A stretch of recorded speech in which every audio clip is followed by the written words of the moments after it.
What's up, my hungry gringos? So wonderful to see you here on this beautiful, gloomy Bogota afternoon. I always have fun hanging out with you on the channel, and I'm excited for this episode. Why? Because we're tackling the elephant in the room, okay? January has drawn to a close, and I want to know, how did it go? You know what I'm talking about. Your diet. Did you quit? Statistically, you probably did quit, and I'm here to tell you that it is not your fault, okay?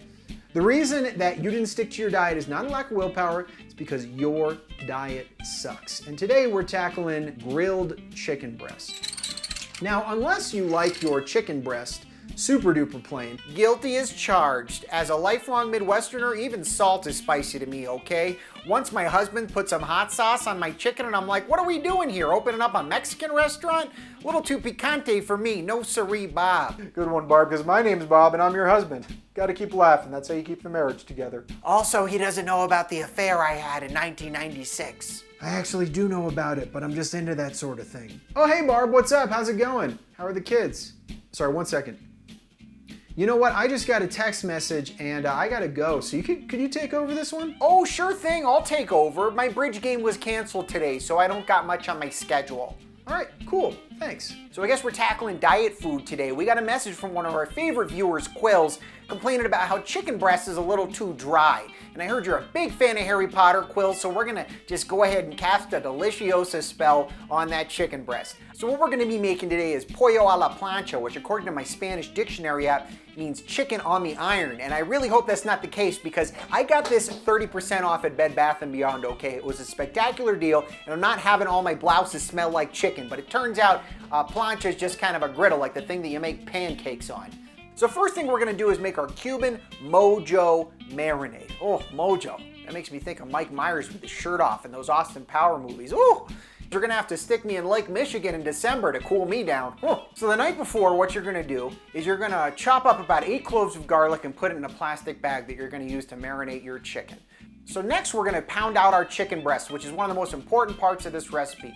We want our chicken to be even and flat so it cooks real quick. Really go to town on these things. Like let's say hypothetically it was the face of somebody who stole your brownie recipe and used it to win a baking contest back in 2010. Not that that would ever happen, right, Linda? Right, Linda? Right, Linda. So next thing we're gonna do is roll out 2 limes to break up the juices inside, cut them in half, and then ream them into our baggie with our chicken breast. So next we're gonna do the same thing with an orange. And if you're wondering why this orange is green, it's because in Colombia, the oranges are green, which I think is just the funniest thing in the world. That is like Tim the Toolman Taylor level comedy right there.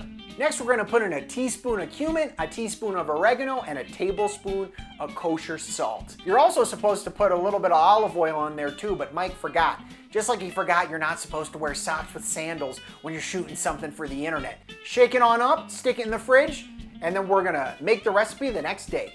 So the next day when you start cooking, stick a cast iron pan in the oven and crank it up to 450 degrees. This part is optional, but I really think it makes a great chicken because you'll get a nice crusty sear on there. Next, we're gonna take our chicken out of the bag, drip off the excess marinade, wipe off the garlic, and pat it dry with a paper towel. Very important that it's dry or it's not gonna sear properly. We wouldn't want that to happen, right? So once our chickens are dry, we're gonna take our cast iron out of the oven, put it on a source of high heat, and then put some canola or vegetable oil on it until it starts smoking, which is gonna be quick, so don't go watching a soap opera or anything. Make sure to put a protective cover on your cast iron handle, or you might forget that it's hot and burn your hand and hypothetically have to sit out the Peoria High 1985 softball championships. We went to state that year and I'm never forgiving myself for that one. We're gonna put our chickens on there and leave them alone until they develop a nice crust at the bottom. I put a splatter guard on there so I don't get oil all over my kitchen. Once it's developed a nice crust, you're gonna flip it over and wait till the other side develops a nice crust. So my induction cooktop just wasn't cutting it, so I had to move over to my gas range. And I'm telling you, I don't trust this newfangled technology, okay? First thing, you're cooking with induction. Next thing, the robots are taking over, like that movie, The Terminator. It's not for me. So once you got that nice sear, let your chicken rest for about 10 minutes and you're done. That's it. You can dig in.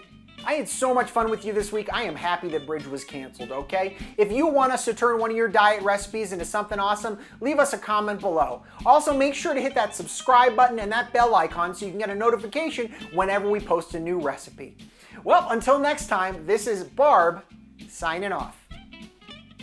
Wait, where did Mike go? Doesn't he usually say, like, this is the Hungry Gringo signing off? I guess his errand went a little long. Oh well. Well, see you later, everybody. I gotta go to my knitting class. So you guys are done? Cool. I'm gonna go play video games.